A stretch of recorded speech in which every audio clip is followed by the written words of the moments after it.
The shattering accusation. The small town of Maplewood, with its tidy streets and close-knit community, had always felt like a safe haven for 11-year-old Noah Carter. Known for his bright smile, a love for comic books, and an innate curiosity, Noah was the kind of kid who couldn't pass by a stray kitten without stopping to help. His days were filled with school projects, bike rides, and daydreams about superheroes. Life was simple, and in its simplicity, it was good. That all changed on a brisk autumn afternoon when a knock at the door sent Noah's world spiraling into chaos. It had been a regular school day. Noah and his best friend, Jake, stayed late to help their teacher, Miss Turner, set up decorations for the annual science fair. As they walked home, their backpacks heavy with textbooks and their conversation light, Noah spotted something unusual near the old park bench at Oak Street Park. "Jake, wait," Noah said, kneeling to inspect the object glinting in the fading sunlight. It was a wallet, large, black, and worn around the edges. Curious, he picked it up and opened it. Inside were crisp bills, a driver's license, and a picture of a smiling man with a woman and 2 children, their arms around a golden retriever with mismatched eyes. One blue, one brown. "Whoa," Jake exclaimed, peering over Noah's shoulder. "That's a lot of cash." Noah hesitated, a small frown tugging at his lips. "We should turn this in," he said. "Someone's probably freaking out about losing it." Jake shrugged. "Or we could buy every Captain Zoom comic ever made." Noah shot him a look. "Come on, Jake. Let's do the right thing." Reluctantly, Jake followed Noah up to the local police station, where they handed the wallet to Officer Garrett, a gruff but seemingly fair man who rarely smiled. "Found this at the park," Noah explained. "Can you help find the owner?" Garrett took the wallet, his expression unreadable. "Sure," he said, tucking it into his desk drawer. "Good work, kid."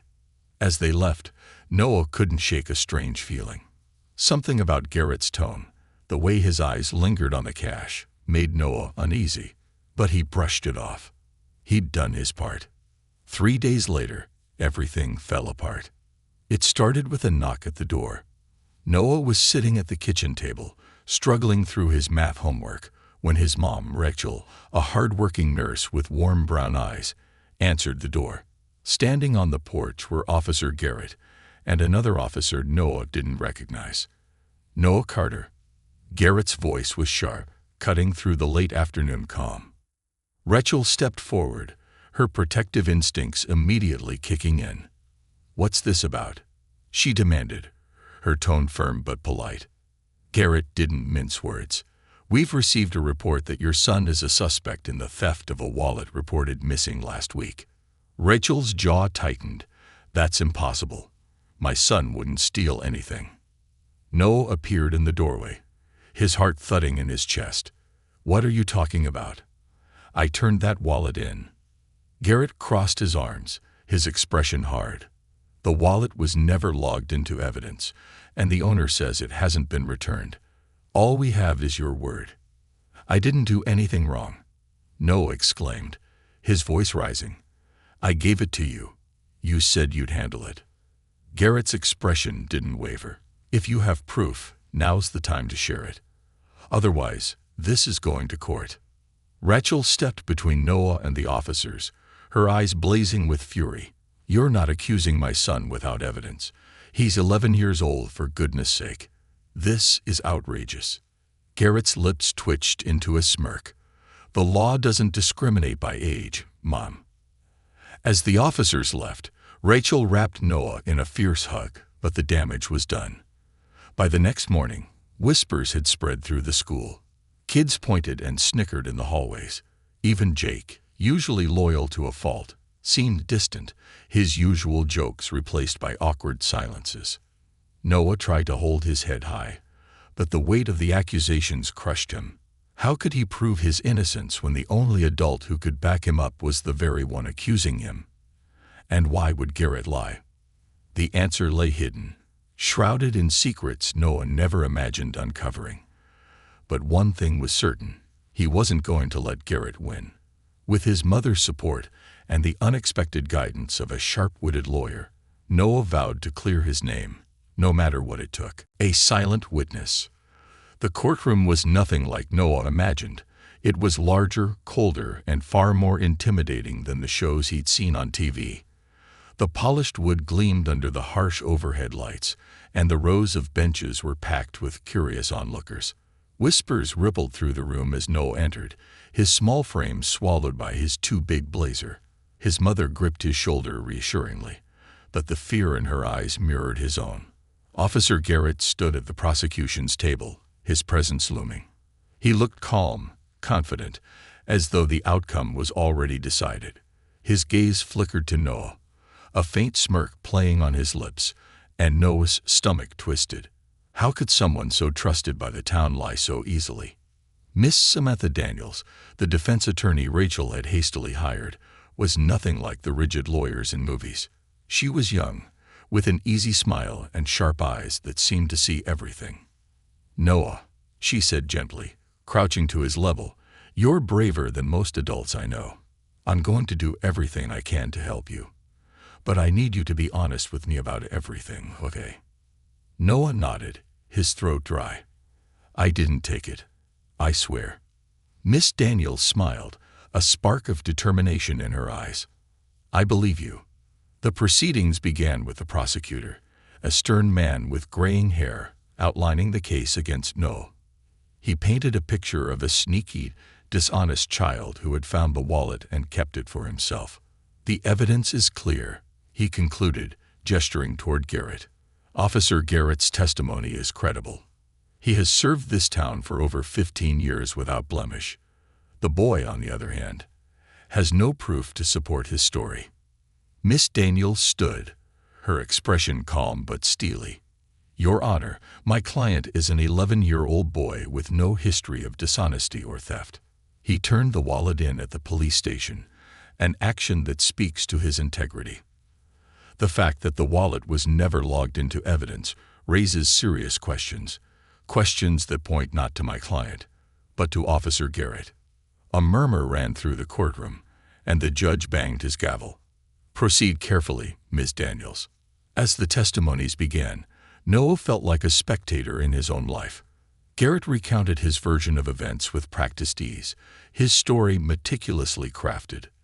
The boy came in with the wallet. Yes, he admitted, his voice steady.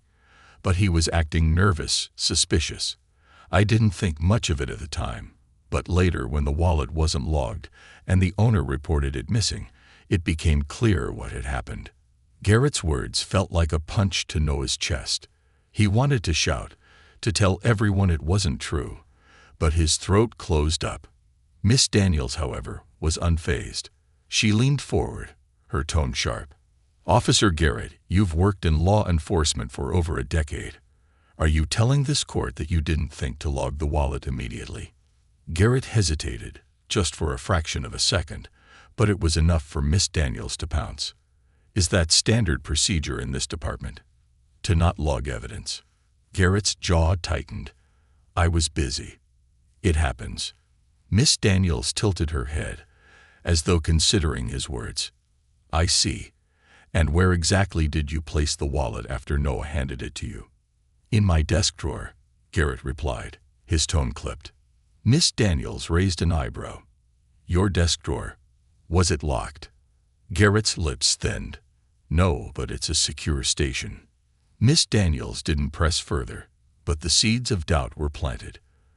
The courtroom was beginning to shift, the tide of whispers less certain.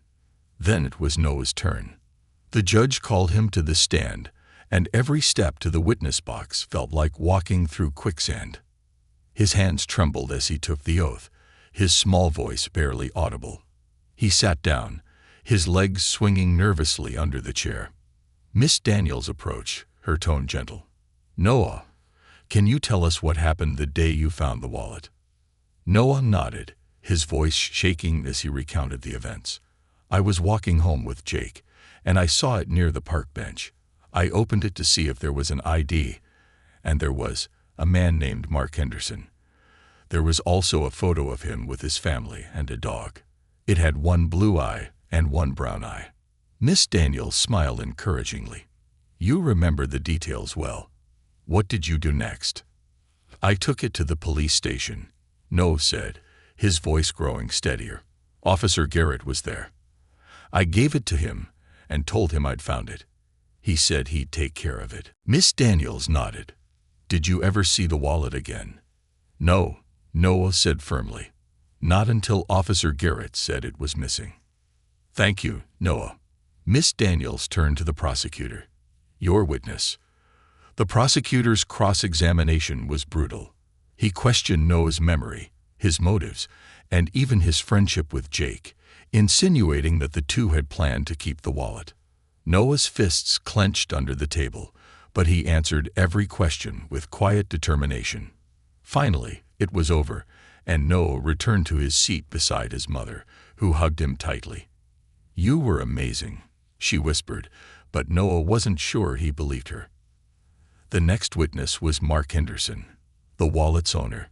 He was a tall man with kind eyes that crinkled at the corners. He confirmed that his wallet had gone missing and that he had reported it to the police. I was worried about the cash. Sure, he said, but it's the picture that meant the most to me. It was the only photo I had of my family and our dog, Charlie. Miss Daniels perked up. Mr. Henderson, you've seen the wallet, correct? Yes. And was the photo still in it when you recovered it? Henderson frowned. I never recovered it. The police told me it was missing. Miss Daniels turned sharply toward Garrett. Officer Garrett, you claimed earlier that you returned the wallet to another officer for safekeeping. Can you explain why Mr. Henderson never received it? Garrett's face darkened. I don't know what happened after I handed it off. Miss Daniels smiled thinly. Convenient. The tension in the room was palpable as the judge called for a recess. Noah sat at the defense table, his mind racing. The photo, the missing wallet, Garrett's shaky story. Something didn't add up. And as Miss Daniels conferred with Rachel, her voice low but urgent, Noah realized this was far from over. Secrets began to unravel. The courtroom buzzed with subdued conversations as the recess continued. Noah sat with his mother at the defense table, his heart heavy. The accusations, the sneers, and Garrett's calculated lies felt like weights pressing down on him. For a moment, he considered the possibility that justice might not be enough to clear his name. Miss Daniels returned from a whispered conversation with a court clerk, her expression unreadable. Noah, she said softly, kneeling beside him, I need you to be strong for what's next. Things might get a little tougher, but we're starting to uncover the truth. What truth? Noah asked, his voice barely above a whisper. Miss Daniels glanced around, ensuring no one could overhear. The prosecution's case is built on Garrett's testimony. If we prove he's lying, everything crumbles. But that means we need to push harder, and it won't be easy. Noah swallowed the lump in his throat and nodded. I'll do whatever it takes. Rachel hugged her son tightly, her voice fierce. We're in this together. Don't forget that. As the recess ended, the judge called the court back into session. The atmosphere was tense, every spectator on edge.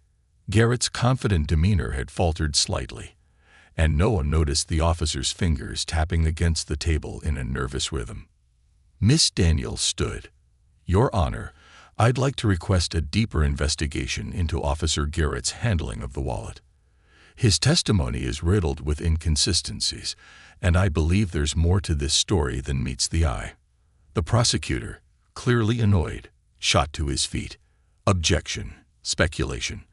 Unless the defense has concrete evidence, this is nothing but a delay tactic. The judge held up a hand, silencing him. Ms. Daniels, I'll allow it, but only if you can substantiate your claims. Miss Daniels nodded. I intend to, Your Honor. She turned toward Garrett, her expression sharp. Officer Garrett, let's revisit the timeline. You stated earlier that you placed the wallet in your desk drawer, correct? Yes, Garrett said stiffly. And you said the drawer wasn't locked. Garrett hesitated, then nodded. That's correct. Miss Daniels paced slowly in front of the jury, her voice calm but pointed. Do you often leave valuable evidence unsecured in an open drawer? It's not standard practice, Garrett admitted, his voice clipped. But it was a busy day. Miss Daniels stopped pacing and turned to face him directly. Busy enough to forget to log the wallet into evidence.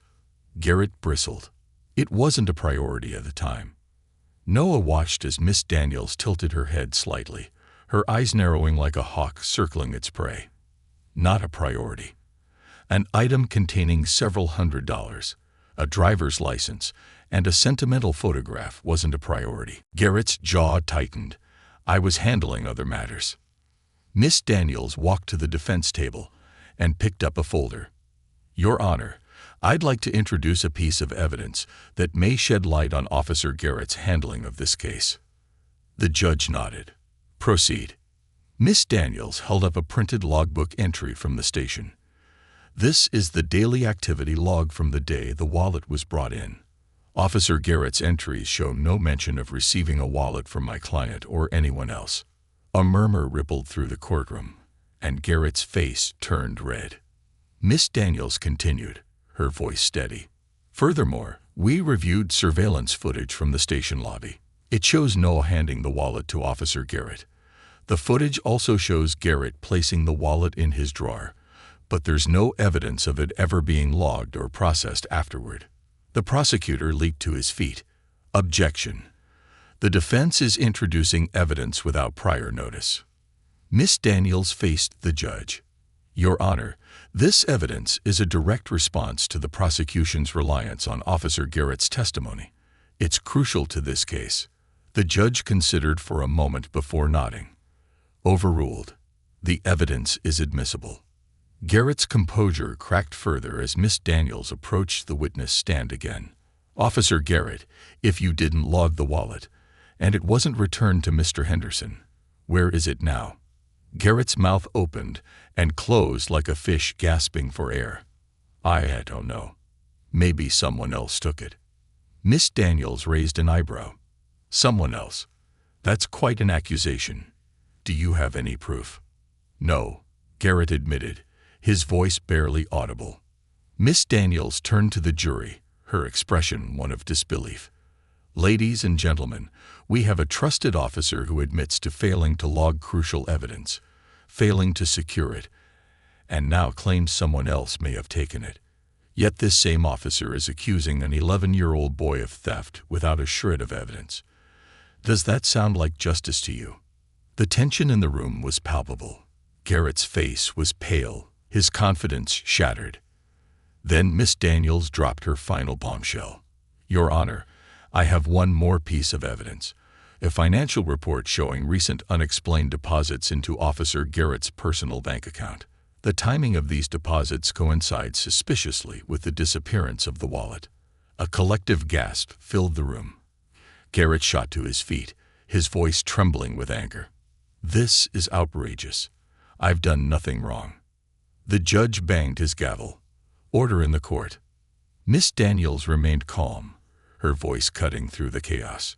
Your Honor, I believe these deposits suggest a pattern of misconduct that warrants further investigation. The judge nodded grimly. Officer Garrett, you are hereby suspended pending an internal investigation. Court is adjourned for today.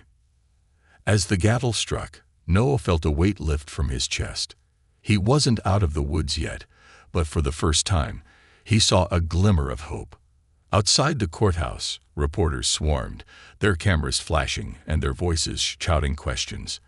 Miss Daniels shielded Noah and his mother as they made their way to her car. Once inside, Rachel turned to Miss Daniels, tears in her eyes. Thank you.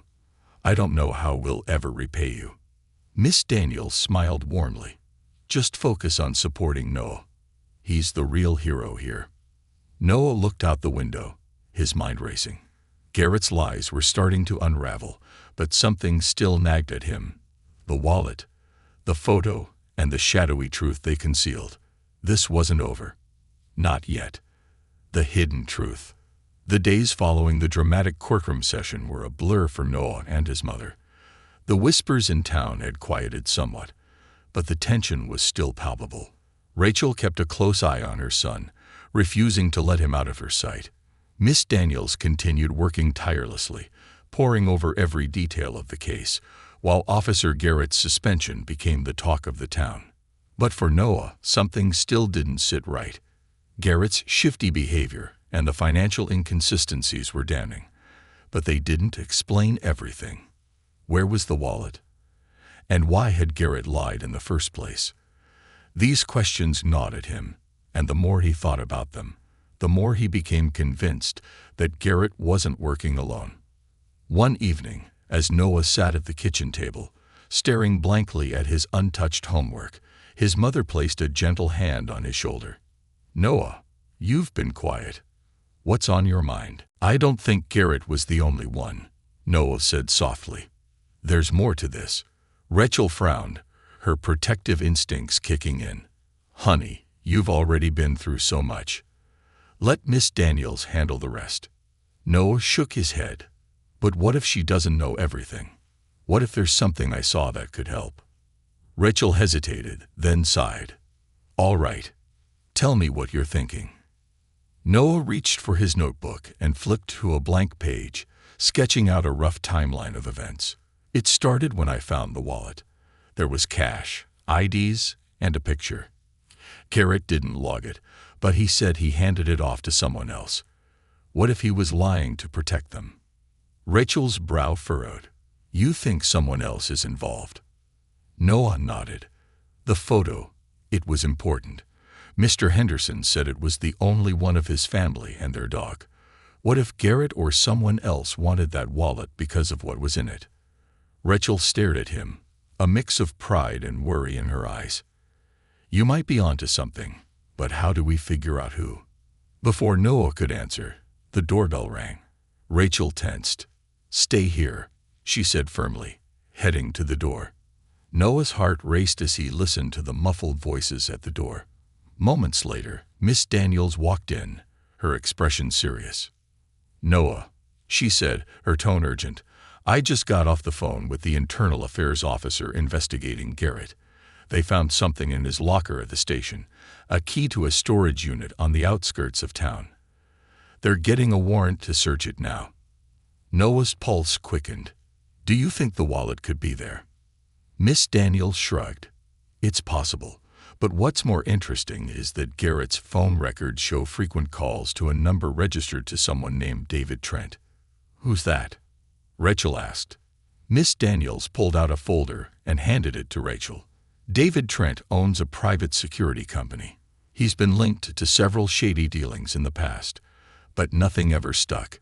If Garrett was working with him, it could explain a lot." Noah's mind raced. What if the wallet wasn't just a wallet? What if there was something else in it? Miss Daniels tilted her head, intrigued. "Like what?" "I don't know," Noah admitted, "but Mr. Henderson said the photo was important to him. Maybe it's connected to Trent somehow." Miss Daniels tapped her chin thoughtfully. "You're thinking like a detective, Noah. Let's see what the storage unit reveals." The following day, Noah and Rachel waited anxiously at home, while Miss Daniels joined the investigators at the storage facility. Hours passed with no news, and Noah's frustration grew. He wanted to be there, to see what they found, but he knew his presence would only complicate things. Finally, Miss Daniels called. "Noah, we found the wallet," she said, her voice tinged with excitement. "It was hidden in a box of files. The cash is still there, but the photo is missing." Noah's heart sank. "The photo's gone." "Yes," Miss Daniels confirmed, "but there's something else. The box contained documents linking Trent to a series of illegal activities, including money laundering and fraud. It looks like Garrett was helping him cover his tracks." "But why would Garrett care about the photo?" Rachel asked, her voice puzzled. Miss Daniels hesitated. "That's what we're still trying to figure out. My guess, it wasn't about the photo itself, but what it represented. If the Hendersons were connected to Trent somehow, the photo might have been a loose end Garrett needed to tie up." Noah felt a surge of determination. "We need to talk to Mr. Henderson."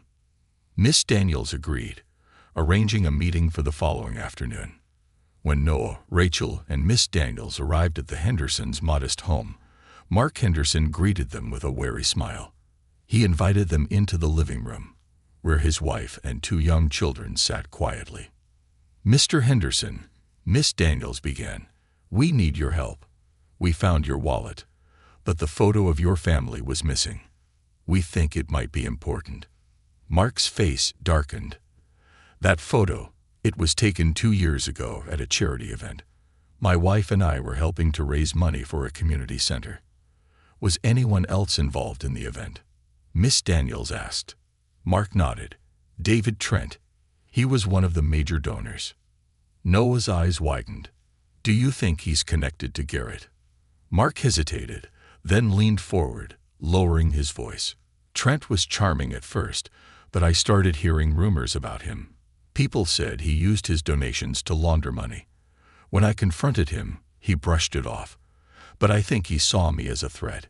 Shortly after, strange things started happening. Phone calls in the middle of the night, cars idling outside our house. We tried to move on, but I always wondered if Trent had something to do with it." Miss Daniels nodded, her expression grim. "That's the connection we've been looking for. Trent must have seen your family as a loose end. When Noah found the wallet, Garrett used the opportunity to tie up that loose end." Mark's wife, Claire, spoke up for the first time. "Do you think we're in danger?" Miss Daniels placed a reassuring hand on her arm. "Trent's actions were meant to intimidate, but now that we have evidence linking him to Garrett, we can take action. The authorities will protect you." Noah listened intently, his mind racing. "So Garrett was helping Trent all along. That's why he lied about me." Miss Daniels smiled at him. "Exactly. And thanks to your quick thinking, we're finally putting the pieces together." That evening, as Noah sat in his room, staring at the stars through his window, he felt a sense of relief. The truth was finally coming to light. But he also knew this wasn't the end. Trent and Garrett's actions had hurt many people, and it was up to the justice system to hold them accountable. For the first time in weeks, Noah fell asleep with a smile on his face. He'd stood up for the truth, and in doing so, he'd become the hero he always admired in his comics. A web of deceit. The following days were a whirlwind of investigations, revelations, and growing tension. Officer Garrett, now behind bars, had refused to speak beyond denying his involvement with David Trent. Despite the mounting evidence, the police were struggling to find enough to connect Trent directly to the crimes. His wealth and connections allowed him to stay hidden behind a facade of legitimacy, but Noah's gut told him that Trent wasn't untouchable. Noah sat on the couch with his mom, watching the local news. The anchor's voice was grave as she reported Garrett's arrest and the storage unit discoveries. The words "illegal activity" and "potential accomplices" floated through the air, but what caught Noah's attention was the mention of Trent's security company. "Mom," Noah said, sitting up straighter. "They said Trent owns a security company, right?" Rachel nodded. "Yes, but why does that matter? Security companies have cameras. What if there are videos or records that could prove what he's been doing?" Rachel smiled, brushing a hand over his hair. "That's a smart idea, but wouldn't Trent have destroyed anything that could get him in trouble?" "Not if he didn't know someone would find it," Noah replied, his voice gaining excitement. "What if we figure out where his offices are and check?" Rachel frowned. "Noah, this is dangerous. You've already done so much. Let the police handle the rest." Before Noah could argue, Miss Daniels arrived with an update. Her expression was a mix of determination and weariness as she sat down at the kitchen table. "We're getting closer," she began, spreading out papers and notes. The storage unit revealed records that show Garrett funneled evidence to Trent for years. But we're missing something that directly ties Trent to any crimes. "What about his security company?" Noah asked eagerly. "They must have cameras or files that prove he's been doing illegal stuff." Miss Daniels blinked, surprised by his suggestion. "That's an interesting angle, Noah. Most of Trent's operations are handled through intermediaries, but you're right. If we can find something in his offices, it could be a game changer. Rachel's protective instincts flared. Wait a minute. Are you saying you'd actually investigate this? Isn't that dangerous? Miss Daniels nodded, her tone measured. It could be. But if the police execute a search warrant, Trent will have time to cover his tracks. We need something more subtle. Noah felt a surge of determination. What if I helped? Absolutely not, Rachel said firmly, her voice leaving no room for debate. Miss Daniels smiled at Noah.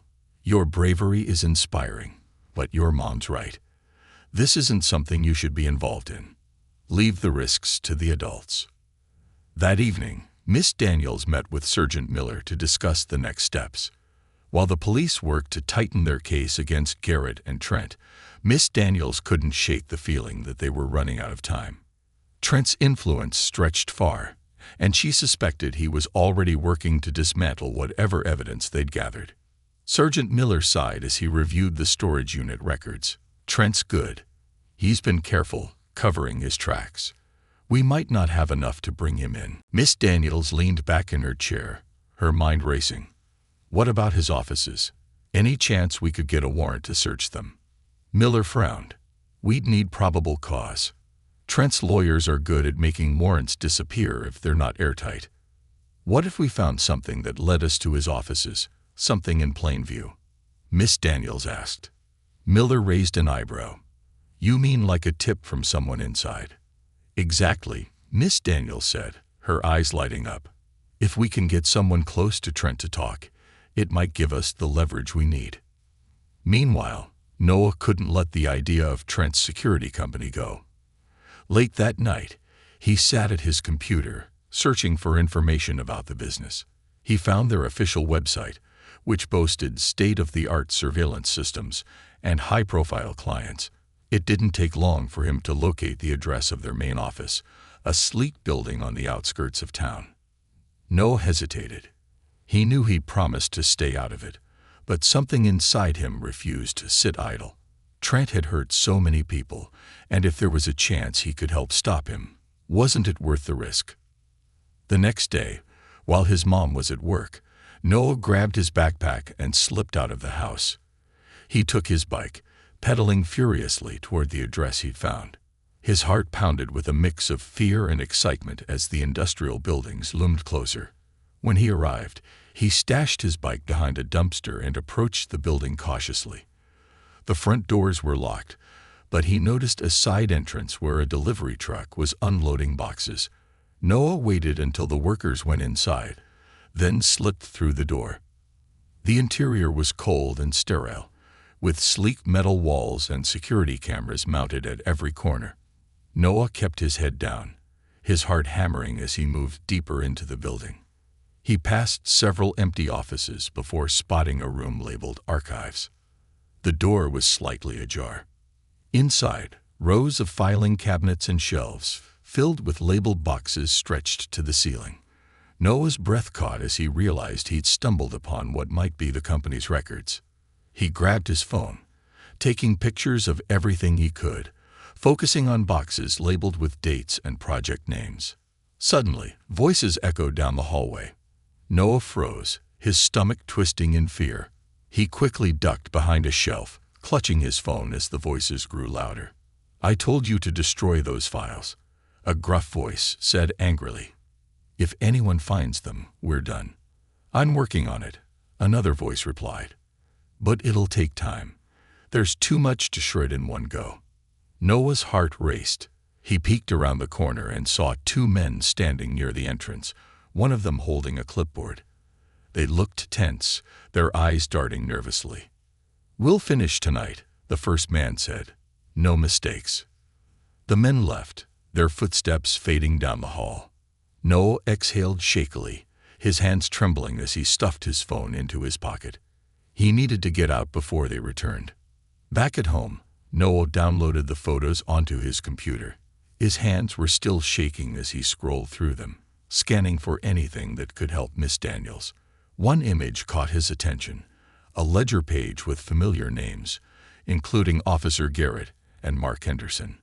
He immediately called Miss Daniels, explaining what he'd found. "Noah," she said, her voice sharp with concern, "you went there. By yourself." "I had to," Noah said. "They're destroying the files tonight. If we wait, it'll be too late." Miss Daniels sighed, torn between frustration and admiration. "You're lucky nothing happened to you. Send me the photos. I'll take them to Sergeant Miller." Noah did as she asked, feeling a mix of relief and pride. For the first time, he felt like they had the upper hand. Later that night, the police raided the building, catching Trent's men in the act of shredding documents. The files Noah had photographed provided the probable cause needed to secure the warrant, and the raid uncovered even more evidence linking Trent to a web of illegal activities. Trent was arrested the next morning, his polished demeanor replaced by a scowl as reporters swarmed him outside his mansion. Noah watched the news with his mom and Miss Daniels, feeling a swell of pride. He played a small part in bringing a dangerous man to justice. Miss Daniels ruffled his hair. "You've got a bright future, Noah. Ever consider being a lawyer?" Noah grinned. "Maybe. But superheroes don't need law degrees." Rachel laughed, pulling him into a hug. For the first time in weeks, the weight on their family lifted, replaced by hope for the future. The power of truth. The morning after David Trent's arrest, the Carter household woke up to a sense of relief that had been absent for weeks.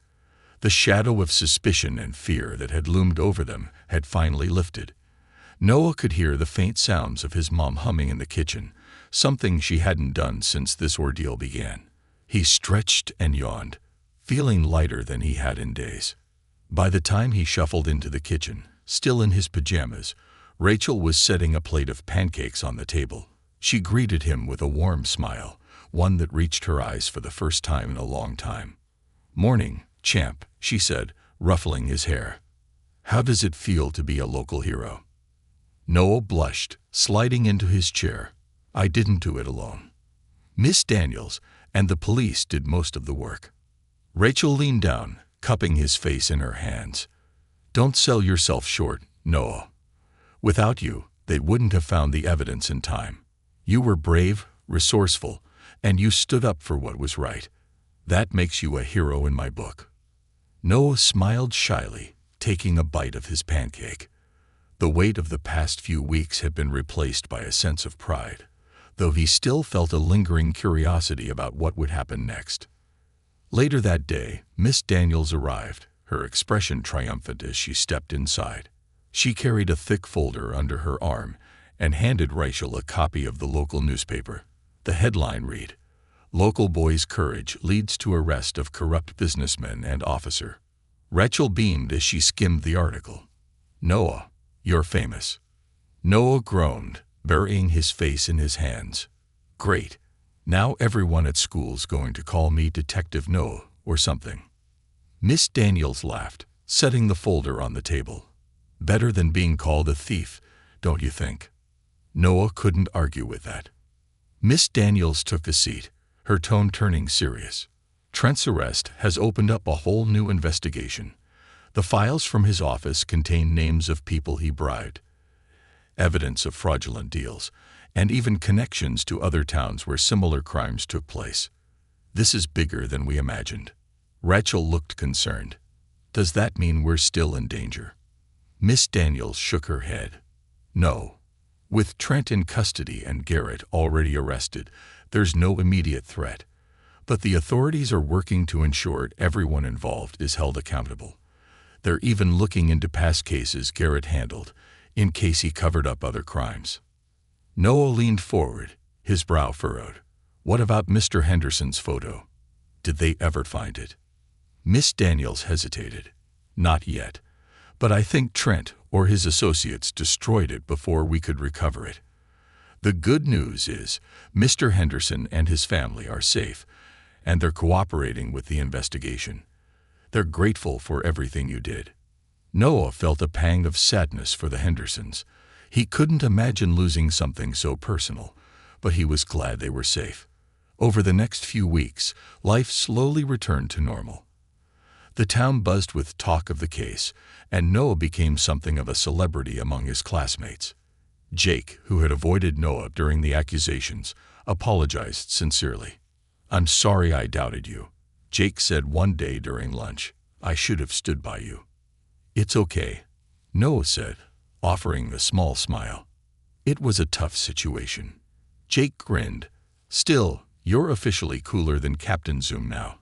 How many kids can say they helped take down a criminal mastermind?" Noah laughed, shaking his head. "I'll take the win, I guess." The courtroom final was less dramatic than Noah had imagined. Garrett pleaded guilty to several charges, hoping for a reduced sentence, while Trent remained defiant, insisting on his innocence despite the overwhelming evidence against him. Noah, Rachel, and Miss Daniels attended the final hearing, sitting quietly as the judge handed down Trent's sentence: 20 years in prison for corruption, fraud, and obstruction of justice. As Trent was led away in handcuffs, he shot Noah a venomous glare. But Noah didn't flinch. He met the man's gaze with steady confidence, knowing he had done the right thing. After the hearing, Miss Daniels surprised Noah with a small celebration at her office. A few of the officers who had worked on the case were there, along with Mark Henderson and his family. Mr. Henderson shook Noah's hand firmly. "You're a brave young man, Noah," he said. "You didn't just clear your name. You stood up for the truth, even when it was hard. My family owes you a debt we can't repay." "It's okay, Mr. Henderson," Noah said, feeling his cheeks flush. "I just wanted to help." Mrs. Henderson stepped forward, holding a small wrapped package. "This is for you, Noah. It's not much, but we thought you'd like it." Curious, Noah tore open the paper and gasped. Inside was a framed copy of the photo from the wallet. Mr. Henderson explained, "We found an old digital backup of the photo on a hard drive. It's not the original, but it's something." Noah stared at the picture, his heart swelling. "Thank you. This means a lot." As the party wound down, Miss Daniels pulled Noah aside. "So what's next for you, Detective Carter?" Noah grinned. "Probably math homework." Miss Daniels laughed, then leaned down, her tone sincere. "You've got a gift, Noah, not just for solving problems, but for standing up for what's right. Don't ever lose that." "I won't," Noah promised. That night, as Noah lay in bed, staring at the glow-in-the-dark stars on his ceiling, he felt a sense of peace he hadn't felt in weeks. The battle was over, and the truth had won. He didn't know what the future held, but he knew one thing for sure. No matter what challenges came his way, he would face them head-on, just like the heroes he admired. And maybe, just maybe, he'd inspired a few people to do the same. The ripple effect. The weeks that followed Trent's sentencing were a whirlwind of activity in Maplewood. The story of Noah's courage spread beyond the small town, catching the attention of regional news outlets. Articles and television segments celebrated the boy who stood up against corruption and helped uncover a network of deceit. For Noah, however, life was starting to feel normal again. Well, almost. At school, he noticed a subtle change in the way his classmates treated him. Gone were the whispers and judgmental stares.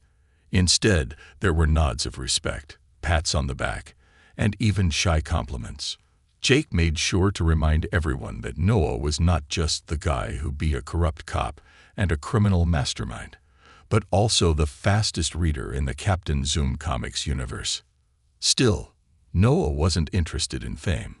What mattered most to him was that justice had been served and the truth had prevailed. He could finally walk through town without feeling the weight of suspicion on his shoulders.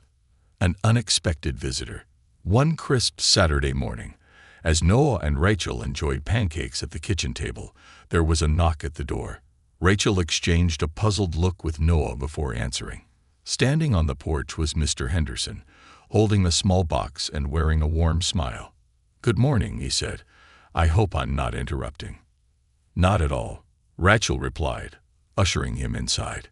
Mr. Henderson placed the box on the table, nodding at Noah. "I wanted to thank you one more time for everything you've done for my family. You're an extraordinary young man." Noah blushed, unsure how to respond. "I just wanted to help." Mr. Henderson opened the box, revealing a pristine Captain Zoom Collector's Edition comic. Noah's jaw dropped. It was the very comic he had dreamed of buying before all of this began. "This is for you," Mr. Henderson said. "It's a small token of my appreciation." Noah carefully lifted the comic from the box, his eyes wide. This is amazing. "Thank you so much." "You've earned it," Mr. Henderson said. "And if you ever need anything, you know where to find us." Lessons learned. As the days turned into weeks, the community began to heal from the scars left by Trent's corruption. Officer Garrett's sentencing brought closure to many, and a new sense of accountability settled over the Maplewood Police Department. Policies were reviewed, and trust slowly began to rebuild. Miss Daniels, ever the champion for justice, took on new cases with a renewed passion. She remained a close friend and mentor to Noah, often reminding him that his bravery had set a powerful example.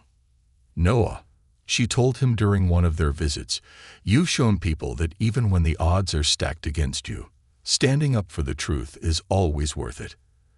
That's a lesson this town, and the world, needed to see. A new chapter. One evening, as Noah sat in his room flipping through his new comic, Rachel entered with a soft smile. She sat on the edge of his bed, brushing a hand through his hair. "You've been through so much, Noah," she said, "but I want you to know how proud I am of you. You didn't just clear your name. You inspired me, and so many others, to be braver, to stand up for what's right." "Thanks, Mom," Noah said, setting the comic aside. "I couldn't have done it without you and Miss Daniels." Rachel kissed his forehead. "Well, we couldn't have done it without you." That night, as Noah lay in bed, he thought about everything that had happened. He thought about the fear, the challenges, and the small victories along the way. Most of all, he thought about the power of standing up for the truth, even when it seemed like the whole world was against him.